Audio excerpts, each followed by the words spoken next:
February 26th, Port Orchard City Council regular meeting. Please stand and join me in the Pledge of Allegiance. Pledge allegiance to the flag of the United States of America and to the republic for which it stands, one nation, under God, indivisible, with liberty and justice for all.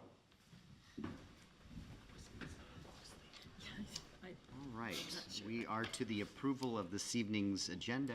Do we have any, Mr. Clausen, do you have an amendment? Yes, I do, Mr. Mayor. The first thing, I'd just like to draw your attention to the April 9th meeting, not the February meeting as you. You are correct. I'm reading off of my script that someone prepares me in the back room. Which was dated. Which was dated.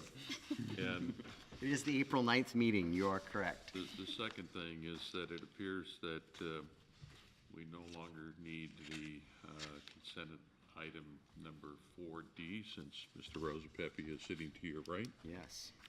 so we can withdraw that. So we could remove item 4D and correct my earlier statement as to which evening it is.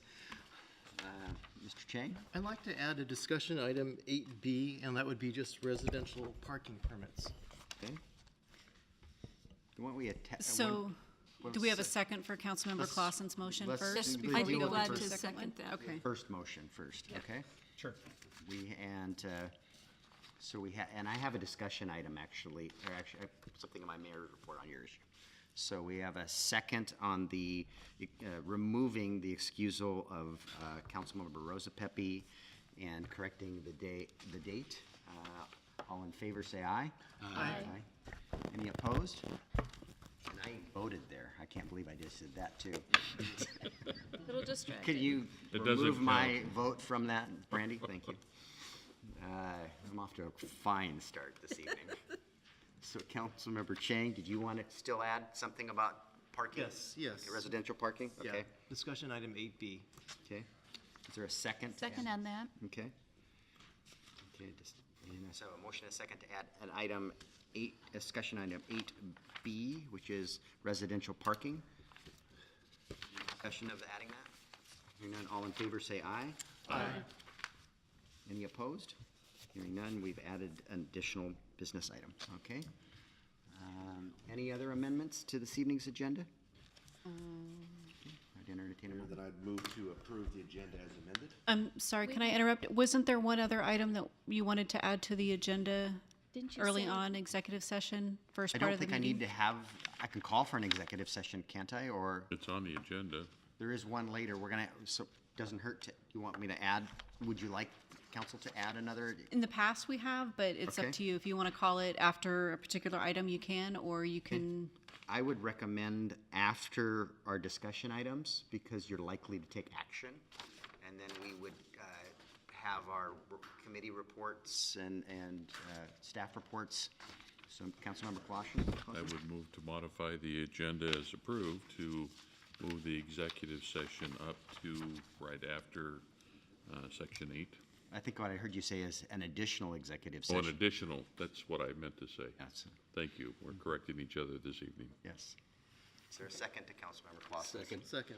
Councilmember Rosapepe seconds that motion to add. So to be clear, we're having an executive session after our discussion items, and then we're having another executive session after the last citizens' comments. Correct. Thank you. Motion and a second, further discussion of those executive sessions? Okay. Hearing none, all in favor of adding those items, say aye. Aye. Any opposed? Hearing none, those executive sessions have been added. Councilmember Kaczynski? Try this again. I would like to move to approve the agenda as amended. Second. I have a second by Councilmember Lucarelli to approve the agenda as amended. All in favor, say aye. Aye. Any opposed? Hearing none, the agenda has been approved this evening. So we are to our first citizen comment period. It is for items that are on this evening's agenda. We have a second citizen comment period for any items the public wishes to address us for. So is anyone wishing to address the council for anything on our agenda this evening? Okay, there's a second period at the end of the meeting. Yeah. Others wishing to address us, anything on the agenda? Mr. Velist? No? Okay. With that, we'll close the first citizen comment period, and we are to the consent agenda. I would move to approve the consent agenda as amended. Second. Councilmember Ashby made the motion. Councilmember Lucarelli seconded. Further discussion of the consent agenda? Hearing none, all in favor, say aye. Aye. Any opposed? Hearing none, the consent agenda is approved. We have special guest here this evening, John Powers from the Kitsap Economic Development Alliance, here to give us an update on their activities. Good evening, Mayor and members of the council. Thank you for this opportunity to bring you up to date on what our strategic partnership, the Kitsap Economic Development Alliance, is doing to continue to advance and guide economic development opportunities across Kitsap County and here in the city of Port Orchard as well.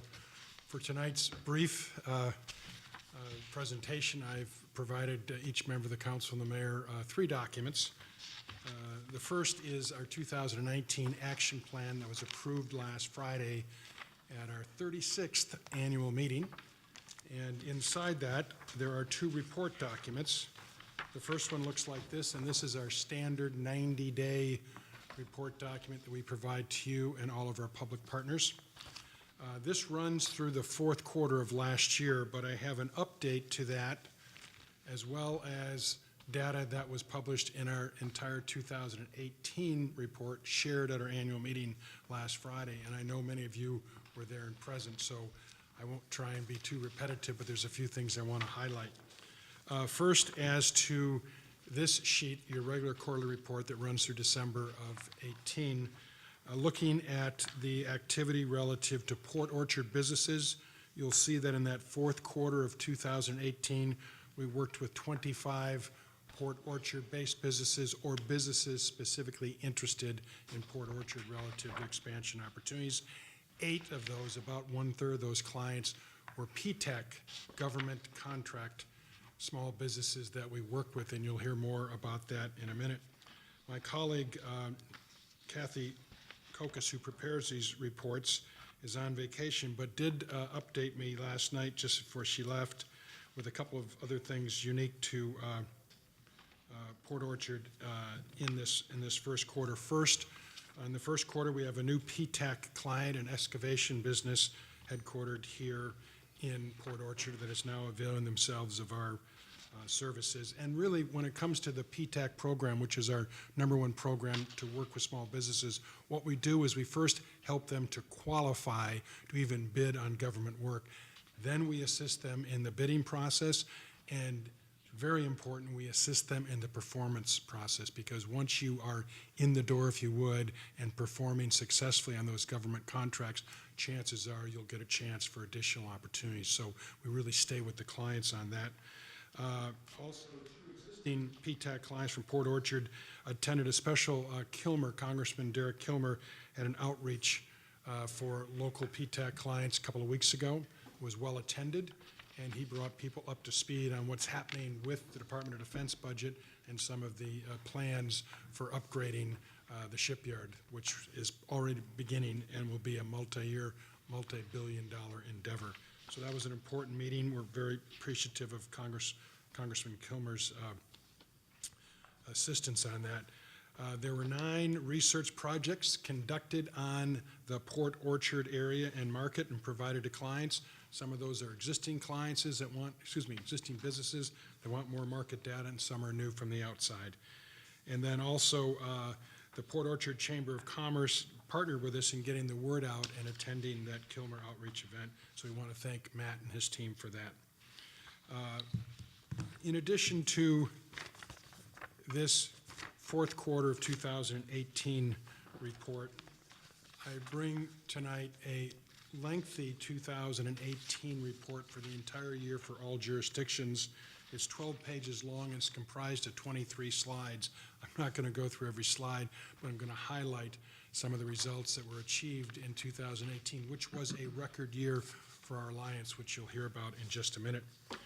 So let's start with page 1, Statement of Financial Income and Expenses for 2018. It was basically a break-even year from a cash county standpoint with net ordinary income of $415. I guess we budgeted pretty closely on that. The entire budget, operating budget, is approximately $586,000 for last year, actually $587,000.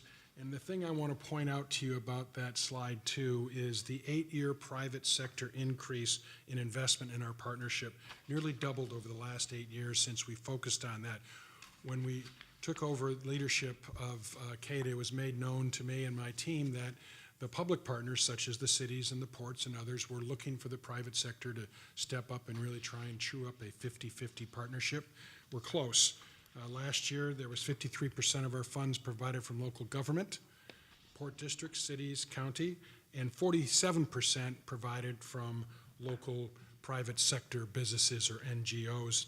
103 private and public partner investors comprised our roster last year, and we're very proud of that because we have upwards now of 75 businesses that are partnering with you, the public sector, to make our work. So we really appreciate it. Slides 3 and 4 really are the meat of last year's report. In 2018, the new private investment that was brought to this community throughout Kitsap by businesses we worked with, some here, some coming here, was $391 million. And that's a big number. That does not include numbers from the Harrison Medical Center project, which was the year before. So these are some pretty big investments, and many of them in multifamily projects here in Kitsap County. You'll also see that last year we worked directly with 335 businesses. The vast majority of them already here, probably 85–90%, and about 10% from outside that are looking or coming here. New business generator for our clients, most of this is PTAC work, but it's a large number, $184 million in fiscal year 2018. And as an example, if you were at the annual meeting a week ago Friday, we had 2 of our clients provide testimonials on how we had helped them. One was a relatively new business from Bainbridge Island that did freight and shipping management, and we were able to assist them in obtaining a Navy contract to do some shipping, which I didn't realize, but the Navy does a lot of private shipping supply chain activity as well. And some of the shipyards over there are actually manned by merchant marines and private sector operations. And then the other one you heard from was Scott George from the Port Madison Enterprise Construction Company. We've worked with them quite a bit over the last couple of years and really helped them boost their local activity. You'll also see that the clients that we worked with, the 335 businesses, have employed or increased their employment, and that basically supported or increased over 7,000 jobs in our county last year. And then the last item is research referrals. Businesses call us all the time with data, market data questions. What about this? What about that? Who are the top employers? What's the revenue generation in this sector or that? Many of those are very quick references. Many of those lead to deep research projects, and we're proud of the work we do there. To make those results, if you turn to page 3, slide 5, you'll see the inputs. I just reviewed with you the outputs, the results. To achieve those results, this is what our team did last year. We did 207 site visits or presentations to clients. We assisted 56 companies and startups, and a new program last year, a 6-month startup program, assisted us with that. We had 22, almost 2 a month, PTAC workshops, and that's critically important because that's where new clients, new small businesses in this county step forward, get introductory information, attend classes, and agree to certain things so we can now take them on as a client. Then our business client consultants, such as Mary Jo or Mona or Kathy, then are working with them directly on their particular business or the particular contract they're looking to work on. And then, as it's noted right next door, 113 of our 335 clients were PTAC clients. And then last year we attended 9 trade shows, most of that, but not all of it, in the aerospace and defense sector. Moving through the report, I'll draw your attention to page 5, slide 9. kind of shows how our PTAC dollars fall out. The vast majority are with federal agencies and Department of Defense, but not all. We have PTAC clients that work with state contracts, county contracts, municipal contracts. We just want to make sure that our local businesses are really getting their fair share of the government dollars spent in our market. And then on page 6, you'll see a slide as to our 6-month startup. It was a very successful first start. We had a little over 20 businesses that we worked with. The program is originating out of Seattle, but they came out here this last year to do a pilot with us. Very successful. So we're doing round 2 this spring, and it starts on May 6th. If there's anyone listening tonight or here in the audience that has any interest or looking at a startup business, please contact us at the Kitsap Economic Development Alliance, and we're happy to tell you about the next session of the 6-month startup. And then we'll go to page 8, if we would, and I'll draw your attention to slide 16, which is how we tell the story. Kitsap has a really compelling story to tell.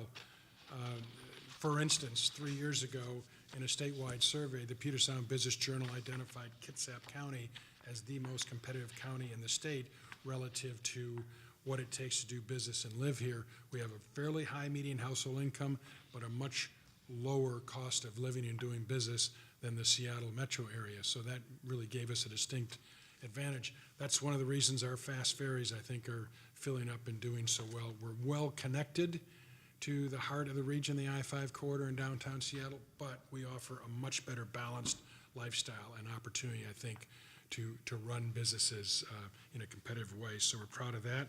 So a lot of visitors to our website. All our data in the market is on the website, over 101,000 unique visits to kitsapeda.org. Social media followers, almost 2,400, following us primarily on Facebook, but we also do other things that I can't even begin to tell you about because they're all over my digital capabilities. I don't twit, and I don't know what a blog is, but my team does, fortunately.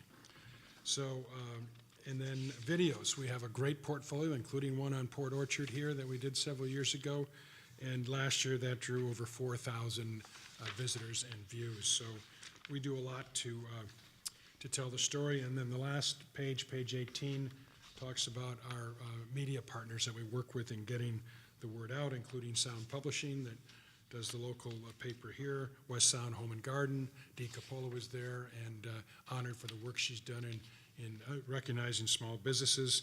Puget Sound Business Journal, we got a lot of coverage over there. Kitsap Business Journal, and we have a good, solid relationship with the Sun. They provide us a lot of ink, if you would. And then one more comment before I answer any questions you might have. On page 10, you'll see slide 19, which highlights a couple of things that came out in the fourth quarter of last year. This economy, the Bremerton, Silverdale MSA, sub-MSA as it's defined, which is really all of Kitsap County, was recognized by a publication called 24/7 Wall Street as the second, I repeat, second most innovative market in the United States behind Silicon Valley. And they measure that on a per capita development and production and licensing of intellectual property. There's an awful lot that goes on in this county in technology and defense-related businesses that lead to the next idea, the next protocol, the next product. We're a big part of that. We're ranked far above anyone else in Washington State, including King County, which would surprise most people. But again, from a per capita standpoint, with a population base of about 265 going on 270 in the county today, we really punch above our weight, and we do a great job there. And innovation is in every business plan, every product. So we're really proud of that leadership. Just a couple days after the 24/7 Wall Street survey was published, Verizon Business Services did a similar one, and they ranked us 6th in the nation. So still among the top 10, and we're very proud of that. And then that last slide 20 is an example of the small business spotlights that we do in the West Home Sound and Garden. So with that, that's kind of the big picture from 2018. Which is published. This is online only. We took a lead from the Kitsap Bank last year that started to publish their reports simply online because that's where things are accessed best. We still produce a hard copy of our annual work plan because this guides our executive committee work. Rob serves on the executive committee. Cindy Lucarelli, Councilmember Lucarelli serves on the board along with Rob, and we get guidance from our executive committee on a monthly basis, our board on a quarterly basis, and they help us develop, guide, and execute this plan. And this 2019 plan is built upon what was really a record year of performance last year. I'm not sure we can meet some of those marks again, but it's a strong measurement and an ambitious goal, and we're very grateful for the opportunity to work with you to achieve it. So with that, Mr. Mayor, I'd be happy to answer any questions you might have. Questions for Mr. Powers? I have one. So I had the pleasure serving on the executive board, and we had, at the annual meeting, we had a meeting with the folks from the Greater Seattle Partnership. And for those that don't know, there's a Snohomish King Pierce County Economic Development Alliance, and we met with them with the idea of us possibly joining that alliance. And I just want to know if you've gotten an update on that, or is that getting any traction, and what that could mean for us. We had two specific requests at that meeting. One was to make sure that our market data was included in the overall regional strategy that is already underway. I'm not sure timing-wise they're going to allow that. That's a concern of mine, to be quite frank. We need to be in the picture if we're going to play the way we want. And then the second question we asked as a group, and have not yet received an answer to, is what is the Greater Seattle Partners' expectations of communities, whether it be the Kitsap Economic Development Alliance or the county or the KRCC or the port or whoever they might look to. What are their expectations relative to our financial support and participation? And I do not yet have an answer to that, Mayor. Okay. I anxiously await that information. We both do. Okay. Other questions for Mr. Powers? I always enjoy your reports, and thank you for allowing me to serve on your executive board. Thank you, and it was good to have a chance to get caught up with Mr. Dick tonight. I'm a satisfied and happy customer of his great shop and dealership, and he's, of course, one of your great retailers here in Port Orchard. He and his family do a great job right across the street. So it was good to see Dick tonight, and thank you very much. Thank you. All right, we are on to our business items. The first of which is item 7A, adoption of an ordinance amending Port Orchard Municipal Code, chapters 9.30 and 2.64 with regards to nuisance vehicles and the penalties for violations of chapters 9.30. Mr. Bond. Thank you. Mayor, members of council, before I get into the contents of the staff report tonight, I wanted to give you a little background on where this ordinance came from. We did review this at the Land Use Committee in March. Due to cancellation of a work study meeting, we didn't want to delay an outstanding enforcement case by waiting to adopt this. We need this in order to do some enforcement on some nuisance vehicles. And tonight, Doug Price, our code enforcement officer, is here to answer any questions on this particular issue, should you have any questions. And so with that, the Port Orchard Municipal Code, Section 9.30, nuisances, prohibits keeping vehicles that are unused and not currently registered with the state of Washington unless the vehicles are kept inside a garage or under a well-secured tarp, or are usable but not required to be registered, such as off-road vehicles. There are a number of problems with these provisions. Unused and usable are not defined and may be hard to determine, especially for vehicles such as RVs, which may be used infrequently. Inoperable vehicles may be shielded from enforcement indefinitely, by keeping them registered or by keeping the license plates obscured and denying the enforcement officer entry onto the property, so registration cannot be determined. Older vehicles can be kept registered at minimal cost with collector vehicle plates. Owners of RVs and other vehicles that are only used occasionally may leave their vehicles unregistered and get a 3-day trip permit as needed. It is not the lack of registration that makes a vehicle a nuisance to the community, but the condition of the vehicle and how it is stored. A vehicle that is unused and unregistered for a time but well-maintained and parked in a driveway would have no impact on a neighborhood, while a vehicle that is registered and used occasionally, or an inoperable vehicle under a blue tarp in a front yard, may be an eyesore and a nuisance. The proposed revision provides a definition of vehicle and replaces the usage and registration provisions with criteria based on the condition and storage of vehicles, parts, and equipment, and provides exemptions for certain vehicle-related businesses. The proposed revisions also revise the civil penalty for violation of the provisions of Port Orchard Municipal Code Section 9.30 from each 5 calendar day period to each day constituting a separate offense, and would create an optional criminal penalty. Limiting violations to 5-day periods can slow down compliance enforcement, especially of serious but intermittent nuisances. The lack of a criminal penalty option also limits the penalties available in the case of very serious or intentional or negligent nuisances and makes it impossible to obtain warrants to investigate nuisances. In the state of Washington, the courts can only issue warrants for criminal investigations, not for civil investigations. The civil penalty for a nuisance code violation would be revised from a maximum of 100 per violation to a maximum of 250 per violation. The penalty for creating or maintaining a public nuisance has not been revised in 25 years. For comparison, the violations of the sign code and the commercial vehicle parking ordinance, both added in Chapter 2.64 more recently, are $250 each. Staff recommends that the council adopt the proposed ordinance amending Chapters 9.30 and 2.64 as they relate to nuisance vehicles and parts and to the penalties for violations of Chapter 9.30. And Doug, if you want to elaborate on this at all, or if the council has questions, I'm sure he'd be happy to answer those. Mr. Mayor and members of the council, I'd just like to add a couple points to that. And the first would be to emphasize one of the central paragraphs of the staff report, which states that it's not the lack of use or registration of a vehicle that makes it a nuisance. It's the condition of the vehicle and the way it's stored. Nuisance vehicles, as described in this proposed amendment, bring down property values.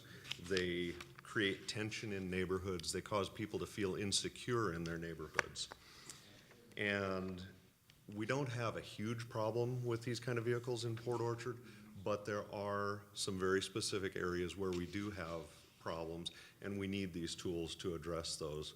And the one other thing I should point out, that the proposed revision in 2.64, altering from every 5 calendar day period being a separate violation to each day being a separate violation, while it's within this proposal related to nuisance vehicles, that would change, that would affect all codes that are enforced under Chapter 2.64.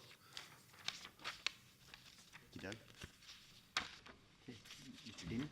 Mr. Mayor, I move to adopt an ordinance amending Port Orchard Municipal Code Chapters 9.30 and 2.64 as they relate to nuisance vehicles and parts and penalties for violations of Chapter 9.30. Second. Yes, Council Member Chang, seconded. Discussion or questions for Mr. Bond or Mr. Price? Okay, hearing none. Be voting on adoption of an ordinance amending Port Orchard Municipal Code, Chapters 9.30 and 2.64 with regards to nuisance vehicles and the penalties for violations. All in favor, say aye. Aye. Any opposed? Hearing none, the motion carries. E, which is the approval of amendments to contract number, to amendment number 3 to contract number 038-17 with HDR Engineering, Inc. for the 2017-2018 well number 9 water quality retrofit engineering support. Mr. Dorsey. Thank you, Your Honor, council members. On June 27, 2017, the City of Port Orchard City Council approved contract 03817 with HDR Engineering for the 2017-18 Well 9 Water Quality Retrofit Construction Phase Construction Engineering Support in an amount not to exceed $18,100.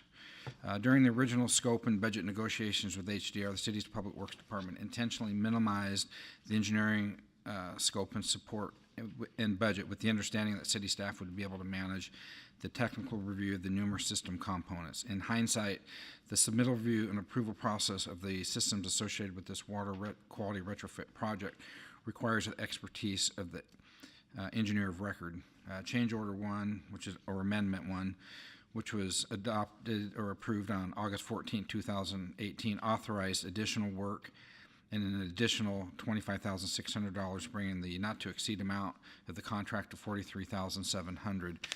On December 26, 2018, Amendment Number 2 was approved for a time extension only. At this time, additional hours are needed for startup and project completion for an additional $23,500 with the authorization of Amendment 3 attached. This would bring the new total not to exceed contract amount to $67,200, which is basically where we started originally before I cut them down. Staff recommends that the City Council authorize the mayor to execute Amendment Number 3 to the contract 03817 with HDR Engineering in an amount not to exceed $23,500, bringing the new contract total to $67,200. And there's one correction in the fiscal impact. This will be a budget amendment from Fund 413, not Fund 304. Councilmember Lucarelli?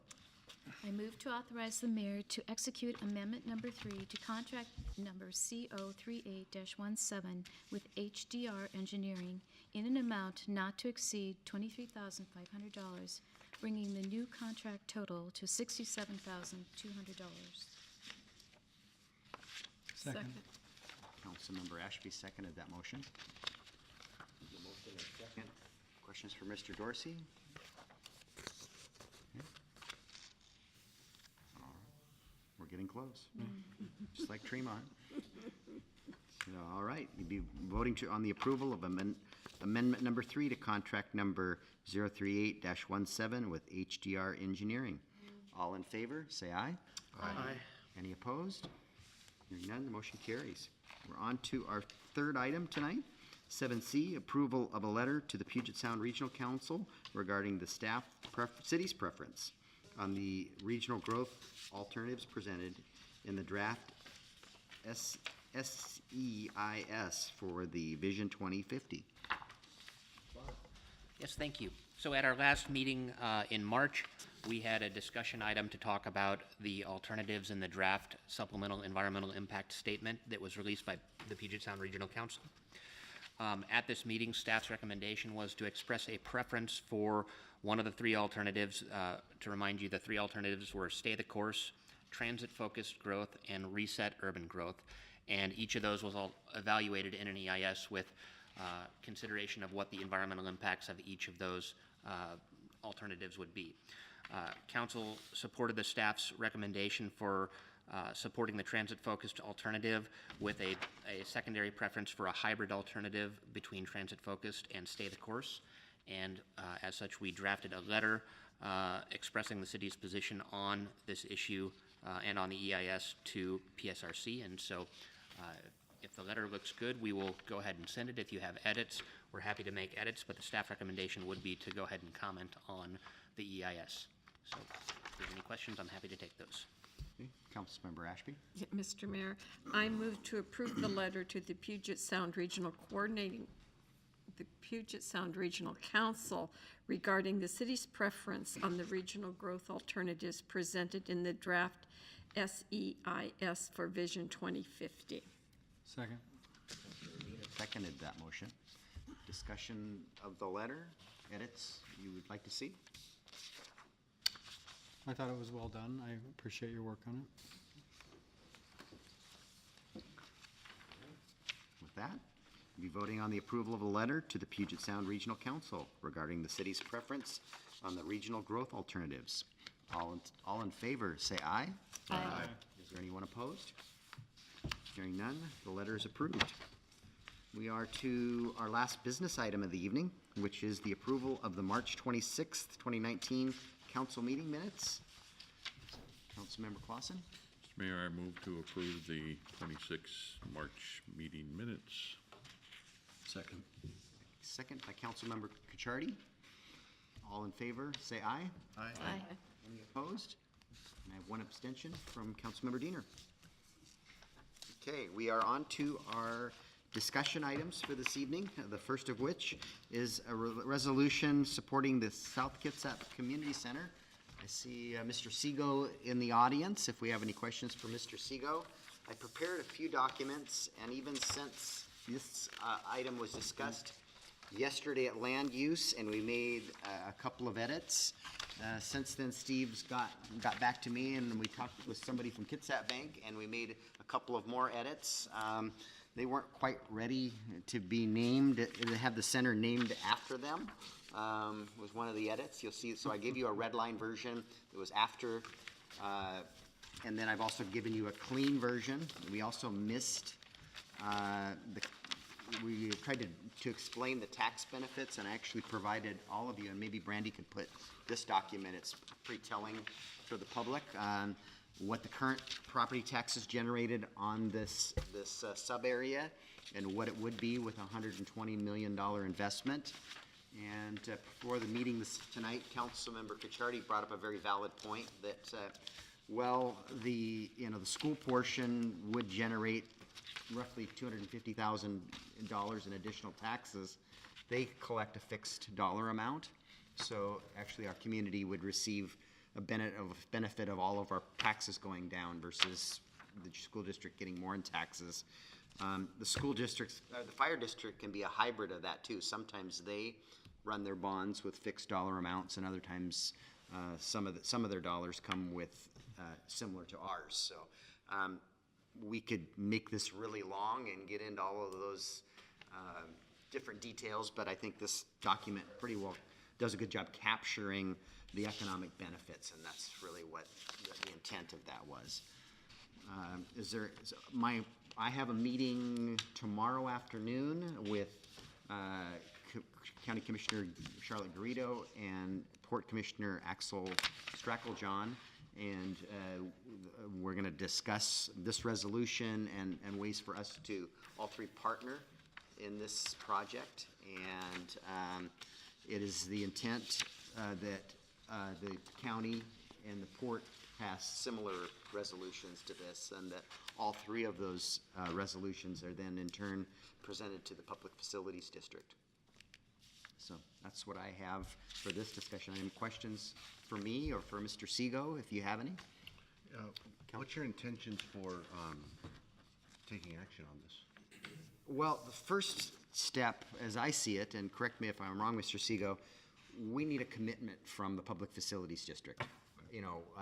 We know this project is roughly $18 million, and we need to know if they're going to commit public facilities dollars to this and how much. Okay, so then we know what the delta that we're looking for. From there, then it's putting our lobbyists, the county's lobbyists, and the port's lobbyists to work. And us all saying, this session is well underway, and we're not wouldn't be lobbying this year, but potentially next year, this is a capital budget request, and it's pursuing state grants, it's pursuing federal grants and similar programs. And to answer your question, right now we're just saying we're all in this together, and this is important to our community and our economic, the economics related to 200 jobs and the housing that it creates are very important to our community, and it's important to Kitsap County, it's important to the Port of Bremerton, and that we're all partners in this. Once we know that dollar amount, then in turn, it's, I can quantify that, I guess, is how I'd answer that. So, Mr. Clausen, did I answer your question, Mr. Cacciardi? Yeah, I just was wondering if it wouldn't be helpful to be able to have some sort of a more detailed commitment from the city of Port Orchard for this project while the Public Facilities District is looking at this, if this would be a helpful tool for this project. I sign checks, you guys write the checks, so. So might I respond to that? Sure. Councilman Cacciardi, the Public Facilities District, their mission, their objective is to be a catalyst to create that center of gravity around mass capital. And here in Kitsap County, we already pay these taxes. These aren't new taxes. They've just been collected and they've been spent elsewhere, unfortunately not in South Kitsap.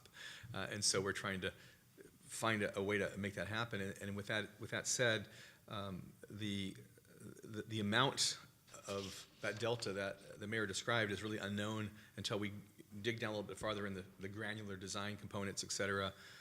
Last night at the Public Facilities District meeting, I presented a little bit more update, including a request for some funds to help pay for that next step. That's what they do. They provide those kinds of resources so that you can, our architect, Rice Fergus Miller, our engineers, et cetera, need to dig into this a little bit more. So what we're looking for, and I think what the objective is to create a consensus around the jurisdictional public partnerships that are necessary to be able to support a public expenditure from the Public Facilities District. When they make that decision about how much they'll commit, then we can kind of know where we are. And to back up the mayor's remarks about funding options, I've been working with Representative Kilmer's office and Department of Commerce and a bunch of other sources, and it's not just limited to grant sources, state budget sources, other sources. It's actually some private benefactors who want to participate as well. Everybody's just looking to see where the PFD comes down. And what they're looking for is some flag waving to say, our community wants this. When we made a presentation, how many of you were there at the presentation we made in Silverdale? There was 100 and some people from South Kitsap, and the biggest turnout they've ever had is 10 people. So it was a pretty compelling argument about the desire here in the South End. But it's more, perhaps, or equally critical that we have public partnerships. The port stepped in, and I think the city and the county joining them would send a strong message with no commitment of anything specific at this point, except we're going to try to find, if you give us X, we'll try to find that delta, and if we can, then let's get this funded. And I think you're saying, well, should we be putting resources into this? And it's too early to know. And it would not, this is a master planned area, and it wouldn't be appropriate for us to put our dollars into the private development. But we're seeing, on these rough estimates, almost $200,000 in tax benefit to the city of Port Orchard, let alone the jobs. And then there's the sales tax, and that's just property tax alone.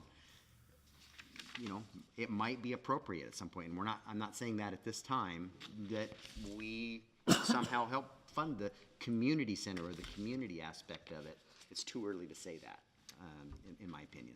And can I add another piece of that is not just the funding of the actual construction, development, design, construction of the project, but who's the underlying owner or what partnership exists. And tomorrow I'm going to be doing a tour, I think the mayor is as well, of the Kitsap or the Kingston Community Event Center, which is an interesting mixture of partners just like this and spread around in terms of underlying operations.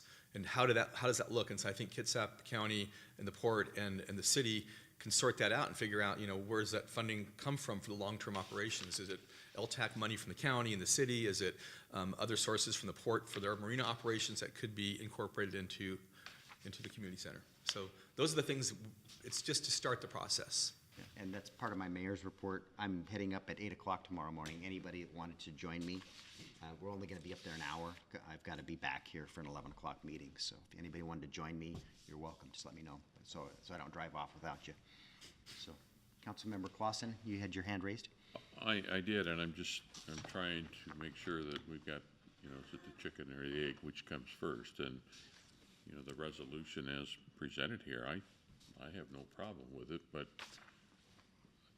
is your expectation that we're supposed to be adopting that tonight, or is that going to be on a future agenda?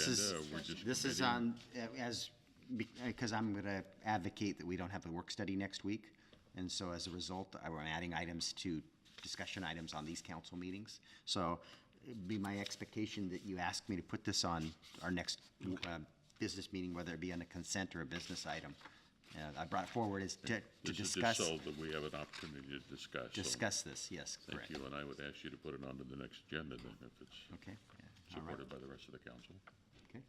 Councilmember Diener? So have one or more, or at least two of the county commissioners individually expressed support for this? Yet? Councilmember Garrido has verbally, and we need more than verbally. I want the county commissioners to do this too. I think that's more powerful than words. Right, okay. Thank you. Because then it takes two county commissioners to.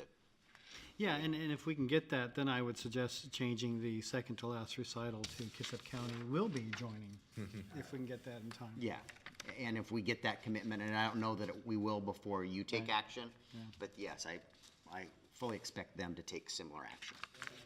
That will be on a county commissioner's agenda, and I have had discussions with other county commissioners, and they're already supporting another project, so it's consistent with their support of the entire county, not just someplace else. So, Councilmember Lucarelli? Just a Scrivener's error on summary. New headquarters, it says for Key Bank. I think we really should get that changed to Kitsap Bank. Where? The summary in the beginning. Third line, a new headquarters for Key Bank. There's no, Probably should get that one correct. You don't see that? I think we need to change it. it's not, that's in the staff report. It's Yeah, not it's in the it's staff not in the report. resolution. Oh, you it's get. not in, okay, but Okay. I'm And there just was- saying. And actually, the bank, we softened that language from would to could. Okay. The bank wasn't comfortable with the would. Do you see where it is? It's in the staff Yeah, report, yeah, yes. okay. That's a Yep. mistake. Yep. Councilmember Chang? I was wondering, for an overview, did you say this, or did I hear that this is an $18 million project? It could be a $16 million, it could be, and Okay. so we know what the range is and the objective, that's why we asked for some additional funding. So far, my wife and I personally, and the team we put together have spent some money to do the heavy lifting to get through some initial design processes and other components of the public piece. And so we kind of have an idea of, based upon the programming, we've had a stakeholder meeting.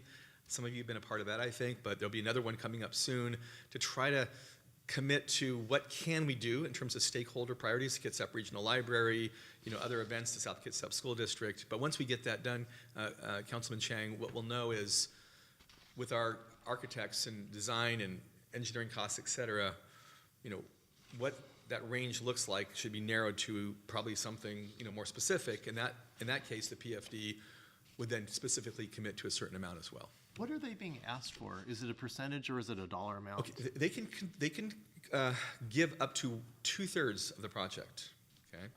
And so we're asking for, of course, whatever we can convince them they should do. Now, they have other applicants with other projects around the county. They have the capacity to bond based upon their existing revenues without being overly optimistic, based upon existing projections up to $20 million in capacity. We're hoping for, based upon the other applicants, the significance of this project and the evaluation criteria and their mission based upon what their objective is as a PFD, this project fits as perfectly as anything they've ever done. So it really does fit their mission statement, but it's really about then deciding, do they want to mass capital and really support something to make a transformational change or spread it around, and we're hoping for the former, not the latter. Councilmember Lucarelli? Just one more comment. For the benefit of the public, the community center that we're talking about is diagrammed. There's a diagram on the back wall. It's the nearest building to the waterfront.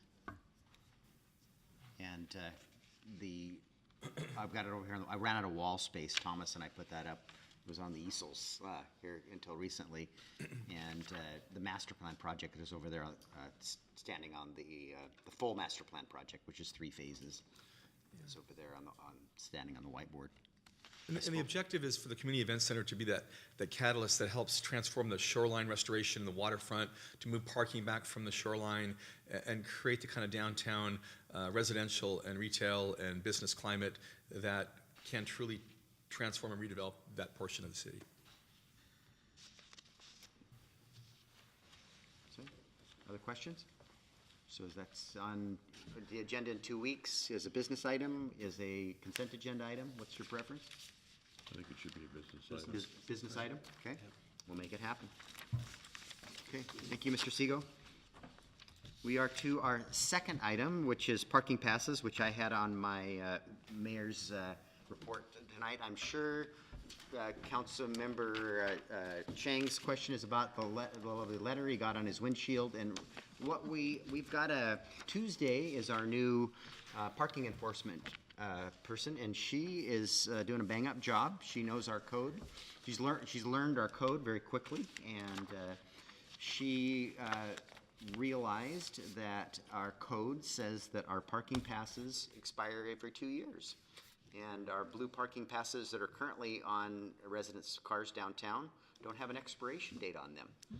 And so versus writing everyone parking tickets, we thought it was appropriate that we put letters on people's cars to inform them that their parking pass has expired and that they need to come to City Hall and get a new one. We are issuing those same blue parking passes right now, but the next group of, we've actually ordered new parking passes that have a spot, and they're actually going to adhere to the inside of the glass versus the exterior, so they aren't as susceptible to the weather. And we will write an expiration date on those parking stickers going forward. So, so hopefully that answered your question. Do you have other My concerns? concern was that it mentioned that it had to be done in 14 days, and the only date on the letter was the expiration back in 2017. So it was sort of like, oh. They charge you twice. And, you know, seeing this at home when you get work, I thought, well, it'd be nice if instead of citing the municipal code, it said, call this number, go to this website, go to this email address, it's $20, here's how you do it. Yeah. Instead, none of that salient information was included in the letter, so it's sort of like, it's a quiz. It's like, okay, which municipal code is relevant? It's like, okay, I know that number. And so it seemed like it was half the effort, that it had expired over a year ago. We never got notice that it was overdue, and And we had that's, 14 the intent days. is to make you aware that it was. So so- I possibly could have been written better, but it was written by our police department. Are there, is she still putting them on windshields and? She's giving everybody is there a this is basically a warning, letting you know that your parking My passes. question was, is there an opportunity to rewrite the letter before she puts it out again and say, you know, please contact City Hall, or this is the process you need to go I through? think we can talk about that tomorrow morning at the director's meeting, if the clerk could write some notes for me. Wasn't any attempt, it was an attempt to be friendly and not write parking tickets unnecessarily, and to remind people that, you know, it was partly ours problem, because we didn't put an expiration date on the It parking stickers. may be a good time to refer to a committee, because I have heard from other neighbors who were concerned that if they had a nanny, someone helping raise their kids, that they felt it was a hardship to figure out how is their nanny supposed to get a parking pass.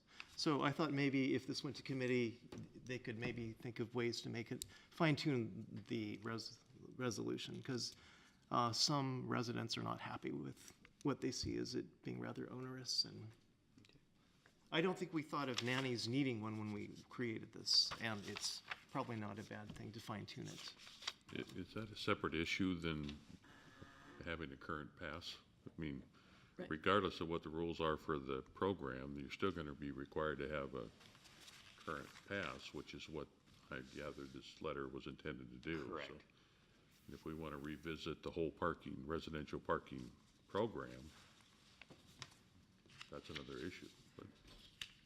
That's the intent. Is there a committee that wants to, I would think that's land use. Well, yeah, we haven't, that's the first I've heard of it going to committee, but if that's what we want to do, we can certainly do that.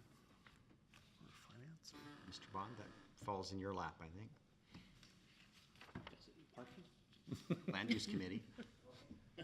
You'll probably consult with Mr. Dorsey and the police chief. Congratulations. Yeah, just for that. It'll be a team effort. Some time ago, I just don't remember the resolution. I'm sure it'll be painful too. It always is. All right, other questions? We, like as I said, we weren't writing tickets. It was really intent Right. to inform people, so. All right, with that, that's our last discussion item, if there's any more on that. We are going to go into how long do you think we need, Mr. Bond? 10 minutes. Mr. Bond says a 10-minute executive session, and we most likely will take action after that executive session, so. Potential litigation, thank you, Clerk Reinerson, RCW 40-30-110.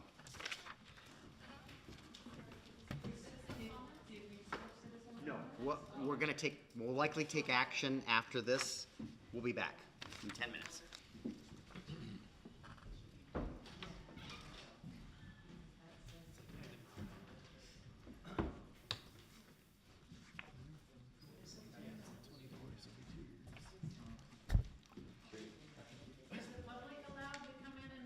No.